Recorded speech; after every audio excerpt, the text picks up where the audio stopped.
श्री भगवान पांडुरंग परमात्मा, श्री ज्ञानोबराय, जगद्गुरु तुकाराम महाराज, शांति ब्रह्म एकनाथ महाराज, आदि गुरु श्री शंकराचार्य इत्यादि सब संतों के अलौकिक हेतु के अकारण करुणा ईश्वर कृपा से श्रीमद् भगवद गीता के विचार के प्रसंग में श्रीमद्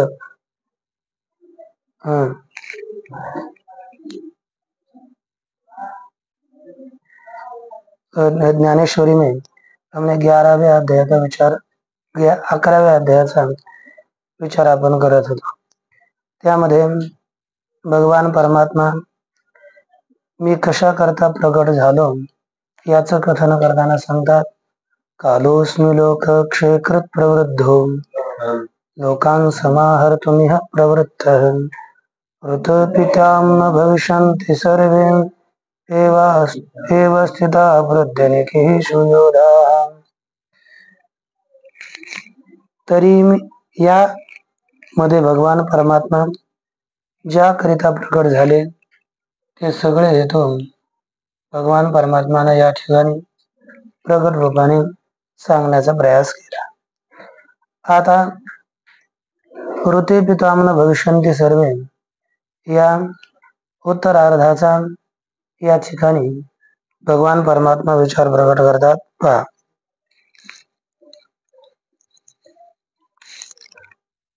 येर जानमी आघवे हे नाही झाले ऐसे म्हणिजत आहे देवे अर्जुना माझे तुम्ही जाणावे हेर जानमी आघवे सरलो ग्रासू ऐसे देवी म्हणिजत आहे. ऐसे म्हणजे असे भगवान परमात्मा द्वारा म्हटले जात आहे की अर्जुना माझे तुम्ही हे जाणावे. अर्जुना माझ हे तो स्वरूप जाणून घे. मी लोकाच्या संहाराकरिता प्रवृत्त झालेलो आहे. येर जानमी आघवे सरलो ग्रासो. येर अर्थात तुम्हा पंच पांडवाहून भिन्न सर्व जगांचा ग्रास करण्याकरिता प्रवृत्त झालो आहे. आता कारण की अर्जुन ही संहार वाहार जेव्हा प्राप्त झाली त्या वारीमुळे अर्जुनाचेही जणू काय प्राण निघून चालले होते. भगवंतानं तेवढंच सांगितलं की नाही बस तुम्हा पांडवांना सोडत. तेव्हा अर्जुनाचे जाता जाता प्राण वाचले आणि तो राहिला. मग पुढे आता बोलतात म्हणजे आणि तुझ्या व्यतिरिक्त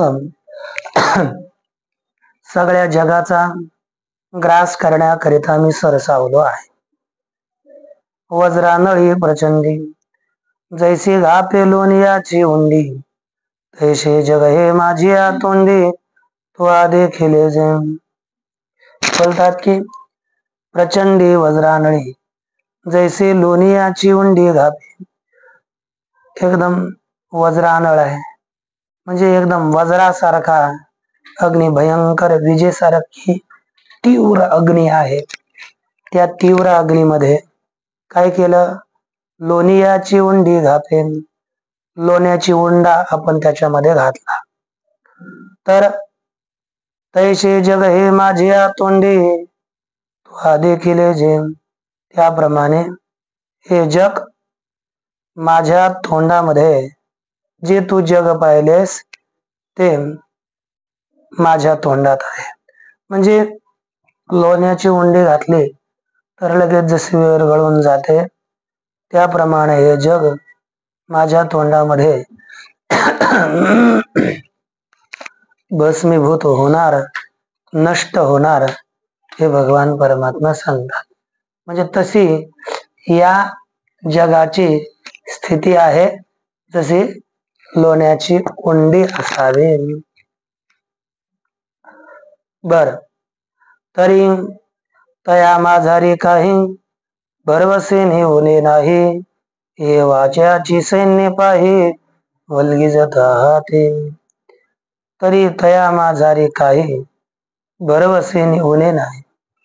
त्या तोंडामध्ये जे जग गेलं त्याच्यामध्ये काहीच शिल्लक राहिलेलं नाही आणि सगळे नष्ट झाले. म्हणून ये वायाची सैन्य पाहे भलगीच राहते. ही सैन्य व्यर्थच आहेत असं तो स्तुती करतोस. म्हणजे व्यर्थच या सैन्याची तू स्तुती करत आहेस.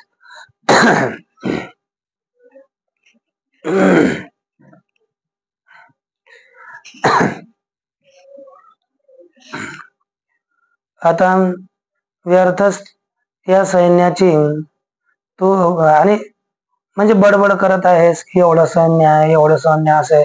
गेलं गेलं त्याविषयी चिंता करू नकोस, ते नष्टच होणार आहे. ऐशा चतुरंगाची संपदा करीत महाकाळेसी स्पर्धा, वांटिवेची मदा वळंघले जे. ऐशा चतुरंगाची संपदा, याप्रमाणे चतुरंग म्हणजे सैन्य. या प्रकारे सैन्याची जी संपत्ती आहे, सैन्यांचे जे समुदाय आहेत, करीत महाकाळेसी स्पर्धा, हे सर्व महाकाळाबरोबर स्पर्धा करत आहेत. यांची महाकाळाशी स्पर्धा आहे. मग जेव्हा महाकाळाची यांची स्पर्धा लागली, तरी वांटिवेची मदा वळंघले जे, आणि जे पराक्रमाच्या मदाने वश झालेले आहेत, वेढलेले आहेत सगळे, म्हणजे एक दुसऱ्यावर जणू काय तुटून पडावं ऐशी, किंवा वांटिवेची मदा, मदही आहे. आणि काय अर्थ काय करतात की हत्तींचे थवे हे आपले सैन्य यमाच्या वरचढ आहेत असं दाखवतात. म्हणजे सगळ्यात यम सुद्धा याच्यामध्ये कमी पडेल इतकं वल्गीच तर आहाती. म्हणजे इकडे तिकडे वाव्या त्या इथं वज्रानळी त्याला त्याच्यामध्ये चेंज काय केलं की ऐशा या आपल्या वांटिवेच्या म्हणजे पराक्रमाच्या हे वश, पराक्रमाच्या मदाने सगळे आधीन झाले आहेत भगवंताच्याच. हे जे मिळवनिया मिळे कुंथती वीरवृत्तीचे निभळे, जयावरी गजदळे, यमावरी गजदळे वखानी जातात. हे जे मिळवनिया मिळे कुंथती वीरवृत्तीचे निमिळे, मेळे मिळवनिया म्हणजे समुदाय एकत्र करून वीरवृत्तीचे निबळे कुंथती. वीरवृत्ती म्हणजे शूरवृत्तीच्या बलाने हे अतिशय गुरगुरत आहेत, कुंठत आहेत. यमावरी गजदळे वाखाने जाते, आणि यमाच्या पेक्षाही हातीचे समुदाय, त्या हातीच्या समुदाय मोठे आहेत, वरचढ आहेत असं वर्णन केलं जात आहे. म्हणजे हे यमाच्याही वरती आहेत असं वर्णन केलं जात आहे. ठीक ना. आणि सगळे काय म्हणतात, म्हणती सृष्टीवरी सृष्टी करू आन वाहुनी मृत्यू ते मारो आणि जगाचा भरो घोटया. सगळे म्हणतात सृष्टीवर ही सृष्टी करू. आम्ही आता ही सृष्टी आहे ना, या सृष्टीपेक्षा दुप्पट दुसरी प्रतिसृष्टी करू आणि अनवाहून मृत्यू ते मारू आणि शपथ घेऊन मृत्यूचा सुद्धा वध करून टाकू. सांगतात की शपथ घेऊन या मृत्यूचा आम्ही वध करून टाकणार आणि जगाचा भरू घोटू यया. यया जगाचा घोटू भरू. या संपूर्ण जगाचा आम्ही घोट भरणार. या संपूर्ण जगाचा ग्रास करणार. या जगाला खाऊन टाकणार.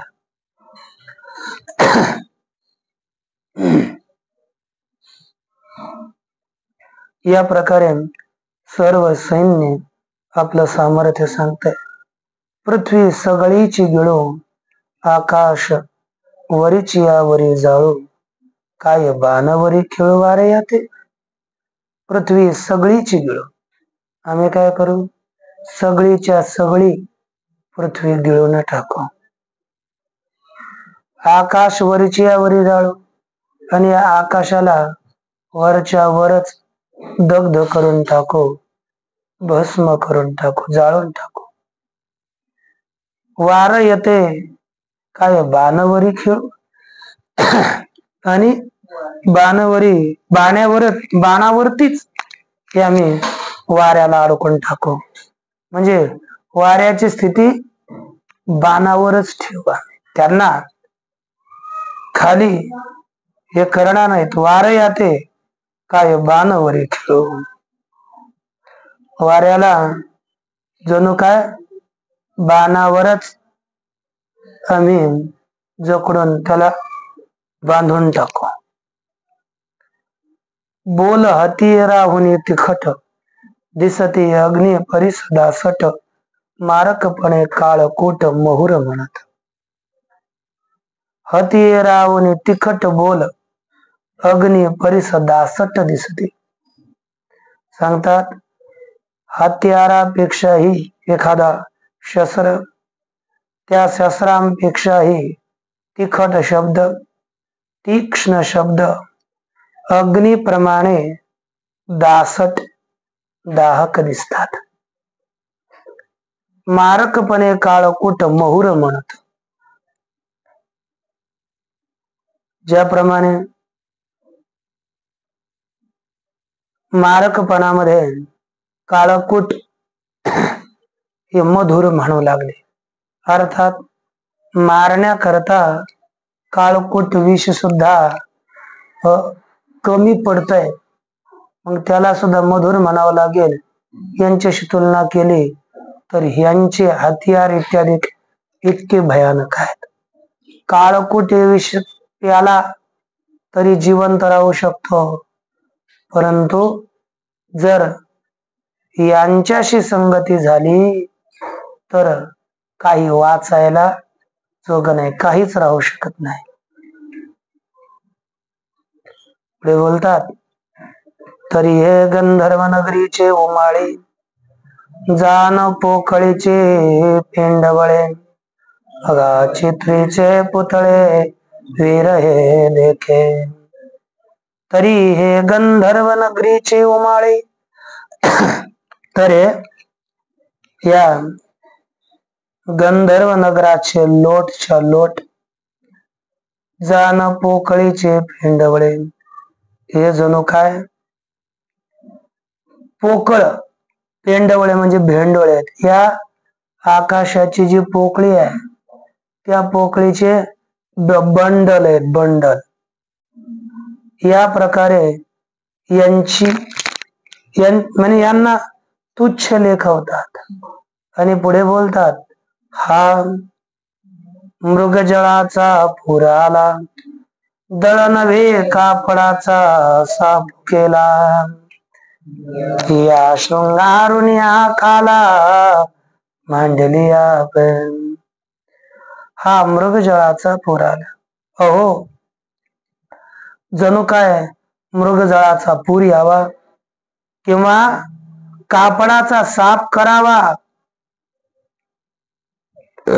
त्याप्रमाणे हे सैन्य आहे. वस्तुतः कापडाचा साप चावून कोणाला मारत नाही आणि मृगजळाचा पूर आला तर त्यामध्ये कोणी वाहून जात नाही.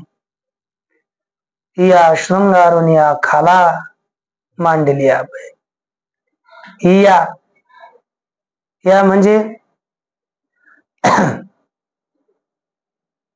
हे बस हे सैन्य शृंगार करून खाला म्हणजे खेळीन, जणू काय खेळण्या मांडवलेल्या अलंकृत करून खेळण्या ठेवाव्या, त्याप्रमाणे हे सैन्य आहे. या सैन्यामध्ये म्हणजे अपर काय नाही, बस शृंगार केलेलं हे जणू काय एक सैन्य आहे, हे ना. आता त्यामुळे सांगतात बा, तस्मात् त्वमुत्तिष्ठ यशो लभस्व, तस्मात् त्वमुत्तिष्ठ यशो लभस्व, जित्वा शत्रून् भुङ्क्ष्व राज्यं समृद्धम्, जित्वा शत्रून् भुङ्क्ष्व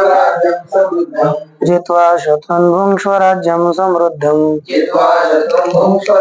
समृद्धम्, मयैवेते नियता पूर्वमेव, निमित्तमात्रं भव सव्यसाचिन्,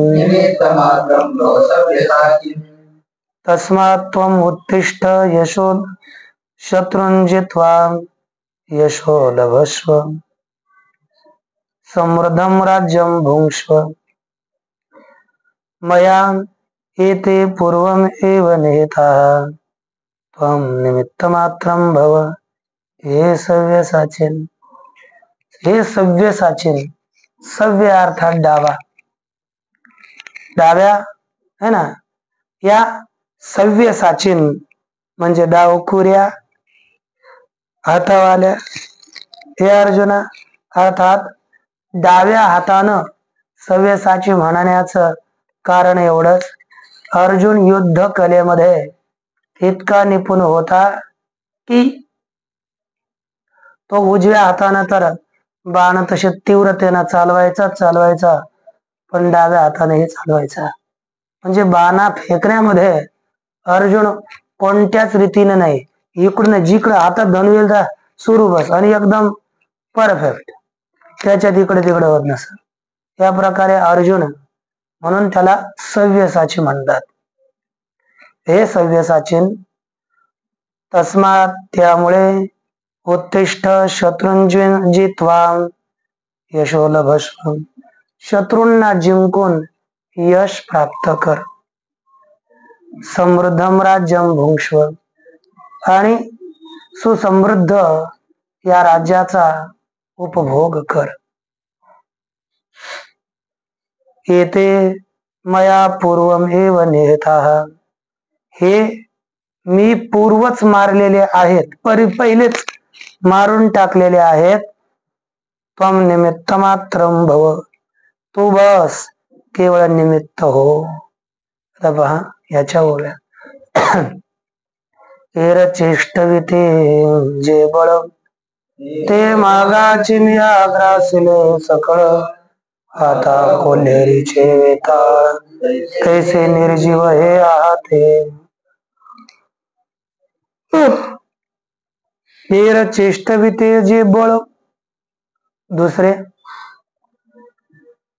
सामर्थ्याने हालचाल करणारे है ना, जे दुसरे सैन्य चेष्टविते हालचाल करते, ते मागाची मी आग्रासिले सकळ, ते सैन्य पूर्वीच मी खाऊन टाकले. मग आता कोल्हेरीचे वेताळ, तैसे हे निर्जीव आहाते. आता ज्याप्रमाणे कोल्हेरी म्हणजे कुंभाराच्या घरचे जे काही बाहुल्या असतात, त्याप्रमाणे हे तुला दिसतात ना पुढचे, हे सगळे जेवढे दुर्योधनाधिक कर्णाधिक जे दिसतात हे सगळे पुतळे पुतळे. कसे सांगतात, जसे कोल्हेरीचे वेताळ. वेताळ म्हणजे पुतळे. कुंभाराच्या घरचे जसे पुतळे असावेत त्याच्यात जीव नसतो, त्याप्रमाणे हे सर्व तैसे हे निर्जीव आहात. हे सगळे निर्जीव आहेत. मग याला मारण्याकरता तुला काय समस्या? बस यश घे ना, निमित्त होऊन यश प्राप्त कर. पण काय करणार? एखाद्या मनुष्याच्या बुद्धीत भूत घुसलं ते उतरत नाही लवकर. अर्जुनाची अशी स्थिती झाली, स्वतःच्या धर्माला अधर्म समजायला लागले. तसं आपणही आपल्या हिंदूंचं कर्तव्य शास्त्राध्ययन करणं, शास्त्र रक्षा करणं. परंतु आपण आपलं कर्तव्य आणि यानं काय भेटेल त्यानं काही भेटेल. अरे काही गोष्टी भेटण्याकरता करायच्या नसतात, काही गोष्टी करायच्या म्हणून करायच्या, कर्तव्य म्हणून करायच्या असतात. तसं हे शास्त्राध्ययन रक्षण हे आपलं कर्तव्य आहे म्हणून आपल्याला करायचं. असं नाही का त्याच्यातून कोणी काही दिलं आणि नाही दिलं तर मग आपल्याला करायचं. जर पैसे भेटले तर शिकायचं, नाही भेटले तर नाही शिकायचं. हे व्यापाऱ्याचा धंदा झाला, तो धर्माचा धंदा नाही, धर्माचा व्यापार नाही. मग व्यापारी कोणी अनेक प्रकारचे आपापले व्यापार करेन, पण आपण शिकायचं. आणि ही परंपरा, ह्या परंपरा चालू तशाच अनादी कालापर्यंत आपल्याला शिक्षण देणाऱ्या चालाव्यात, याकरिता आपण या परंपरा, शिक्षणाच्या परंपरा चालवायच्या. तर संस्कृत का बोलायचं? संस्कृत भाषा टिकावी याकरता बोलायचं ते नाही. आणि आपल्या देशाचा जर उत्कर्ष करायचा असेल तर संस्कृत भाषा बोलली पाहिजे. कारण की ज्या वेळेस आपल्या भारतामध्ये संस्कृत भाषा चरमसीमेला होते त्याच वेळेस भारत सोन्याची चिडिया म्हटला जात होता, सोन्याची चिमणी म्हणणारा त्याच वेळेस भारत होता, ज्यावेळेस संस्कृत याचा विकास होता. कारण की जर आपण संस्कृतनं संभाषण केलं तर एक दुसऱ्यामध्ये सौहार्दता निर्माण होते. बोलायला ती भाषा मवाळ आहे, शिव्या देणारी भाषा नाही. तिच्यात भाषेत शिव्या नाहीत, कोणी वाईट बोलणार नाही, बरोबर प्रेमानं बोलेल. आणि एवढ्याच या ग्रंथामध्ये इतके रिसर्च आहेत की रिसर्च आपल्या जर आपण शोध लावले तर कित्येक या ग्रंथामध्ये शोध लावू शकतो.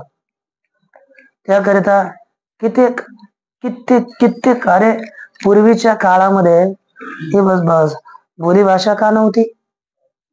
बहुतेकामध्ये ही बोलीभाषा होती. म्हणून पूर्वी नाटक अशा भाषेत व्हायची, संस्कृत भाषेत. कित्येक नाटक संस्कृत भाषेमध्ये पूर्वी निर्माण केलेले आहेत.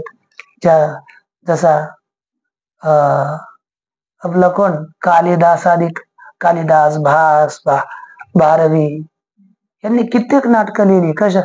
संस्कृत भाषा बोलीमध्ये होती म्हणून. आणि आपण ती बोलण्यात आणलीही पाहिजे.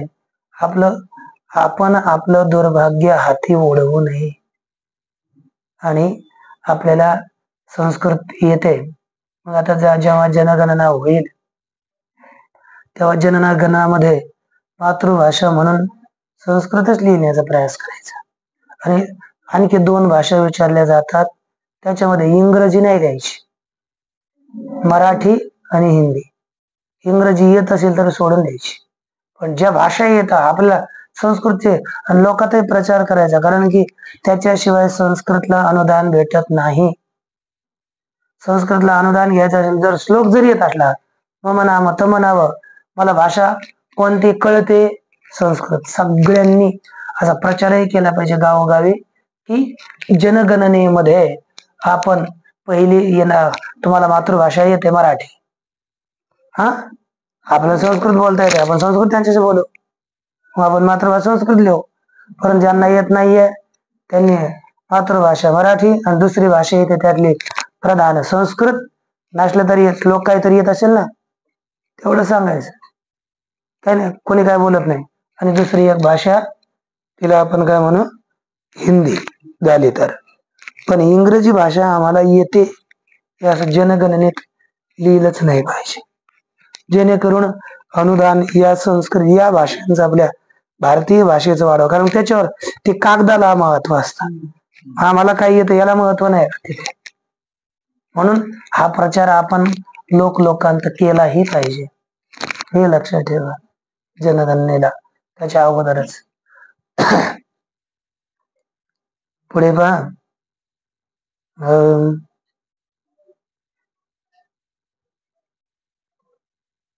हालविती दोरी तुटली तरी ती खांबावरी बाहुली, बलतेने लोटिली उलथोनी पडली. हालविती दोरी तुटली, जेव्हा हलणारी जी दोरी हलवणारी, त्या खेळण्याला हलवणारी दोरी जर तुटली तर त्या खांबावरली बाहुली है ना, खेळण्याची असणारी ती बाहुली त्याची भलतेने लोटिली उलथोनी पडेल. कोणी असं केलं तर कुठेही पडते, तिला काय, दोरी जोपर्यंत काम करते तोपर्यंतच नाचते, इकडे तिकडे हलू शकते. जर त्या दोऱ्या संपल्या तर मग ज्याप्रमाणे ते बाहुली आपण अशी लोटली तर तिकडे पडते, इकडे लोटली तर इकडे पडते, तसेच हे पुढचे सैनिक आहेत.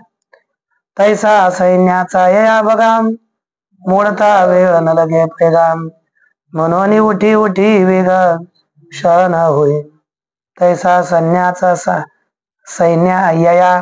सैन्याचा बघा, त्याप्रमाणे या सैन्याचा आकार आहे. मोडता वेळ न लगे पैगा, त्याला मोडून टाकण्याला काहीच काळ लागणार नाही. म्हणून अर्जुना, म्हणून उठी उठी वेगा शहाणा होई, तू लवकर उठ आणि शहाणा हो. हे काय येड्यासारखं मांडलं आहे की नाही, येड्यागत मनुष्यानं केलं नाही पाहिजे, स्पष्ट बोललं पाहिजे. उठ आणि युद्ध कर, आहे की नाही, बोल माझ्याशी, चल युद्धाला. बघा येड्यागत करतो. आणि भगवान बोलतात, आणि काय कर, तुवा गो ग्रहणाची अवसरे, गातले मोहनाश्रय खसरे, मग विराटाचे निमा भेडे उत्तरे, सोडून नागविले. तू काय केलं, तू गो ग्रहणाचे अवसरे, ज्यावेळे भगवान ते सर्व पांडव 12 वर्ष वनवासानंतर 1 वर्ष अज्ञातवासात राहिले विराटाच्या घरी. विराटाच्या नगरीमध्ये राहत असताना अज्ञातवासात कोणालाच कळालं नाही. द्रौपदी सैरंद्री बनली, अर्जुन हिजडा झाला, कारण का ब्रह्मनाडा तो शिजड हे ब्रह्मनाडा बनले. त्याचं म्हणजे त्याला 1 वर्ष नपुंसकत्व आलत अर्जुन असताना, मग सगळे तशीच तो झाला. कंक बनला कोण, युधिष्ठिर. घोडसाळ आणि गाई वगैरे तिकडचा असा हे करणार, तिकडे शिव नकुल आणि सहदेव बनले. आणि भीम हा आटा लाटायला स्वयंपाकी बनला, स्वयंपाकी भीम है ना, स्वयंपाकी झालं. त्यांना म्हटलं भीम स्वयंपाकी झाला. आणि त्यावेळेस त्यानंच आता सगळं सर्व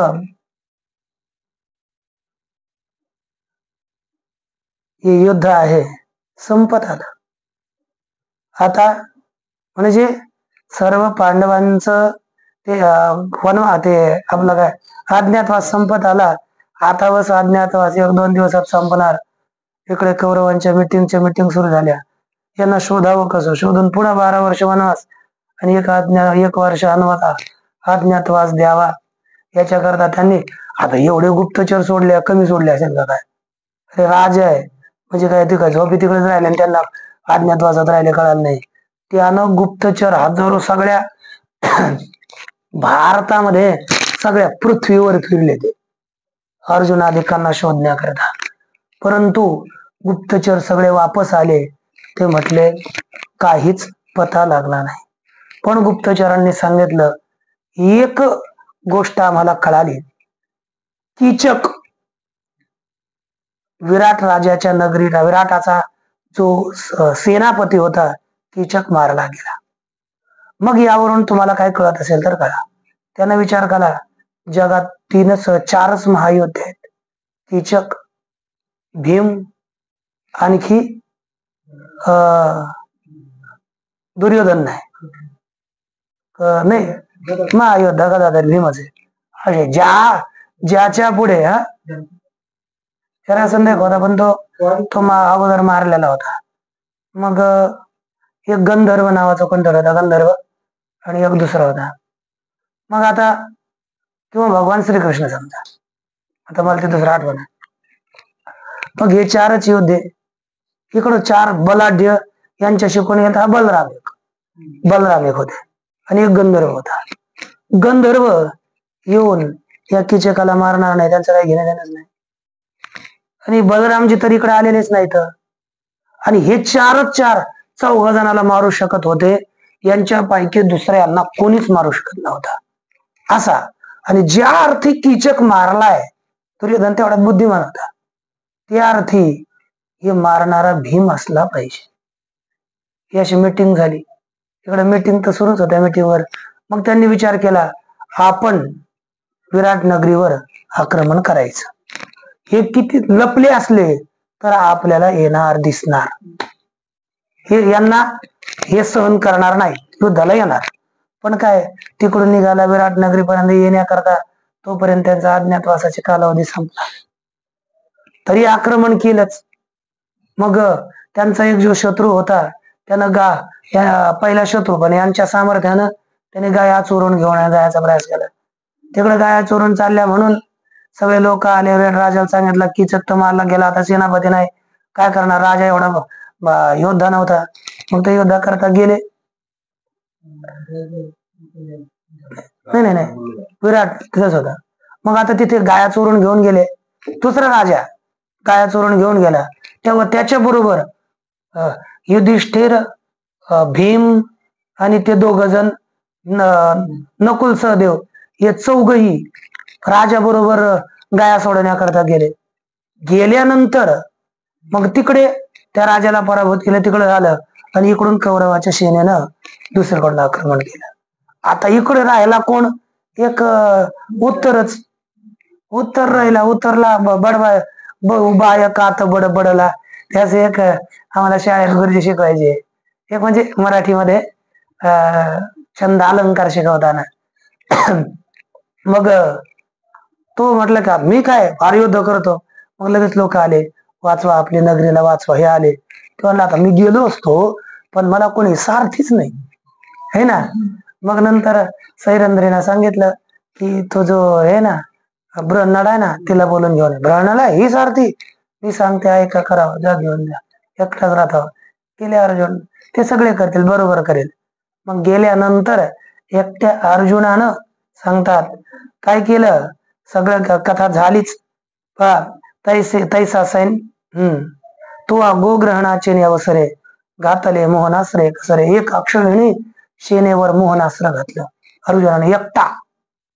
एकट्या अर्जुनाने एक अक्षौहिणी कौरवांची सेना, भीष्म, द्रोण, कर्ण, हे सगळे महायोद्धे, आणि एकीकडून केवळ एकटा अर्जुन, त्याने सगळ्याला मोहनास्त्र टाकलं. आणि मग विराटाचे महाभेडे उत्तरे, महाभेडा अतिशय भित्र्या, उत्तर गेला आणि त्यांचे कपडे काढून आणले ना. त्यांचं उत्तर आसडून नागविले, कपडे काढून त्याला नागडं केलं सगळ्यांना. आता हे त्याहून निपटारे झाले, निवटी आई ते रण पडिले, घेई यशरी पूजिंतिले, एकलेने अर्जुने. आता हे त्याहून निपटारे झाले, त्यापेक्षाही निकृष्टहीन झालेले आहेत, कारण मी आता त्यांचं भक्षण केलं. निवटी आई ते रण पडिले, आई ते युद्धात पडलेले आहेत, त्यांना मार, त्यांचा संहार कर. घेई यशरी पूजिंतिले, एकलेने अर्जुने. एकल्या अर्जुनानं यांना जिंकलेल्या, हे ना, जिंकले. अरे एकट्या अर्जुनानं यांना जिंकलो, शत्रूंना जिंकलो, एकट्या अर्जुनानं शत्रूंना जिंकलं, अशा प्रकारचं यश तो प्राप्त करून घे. आणि कोरडे यशची नव्हे, तर समग्र राज्यही आले आहे, तो निमित्त मात्रची होय सव्यसाची. आणि केवळ कोरडं यशच नाही तर संपूर्ण राज्य सुद्धा प्राप्त झालेलं आहे, परंतु हे सव्यसाची निमित्त मात्र हो, याचा निमित्त तू बन. अशा प्रकारे भगवान परमात्मा अर्जुनाला बोलतात. बाकी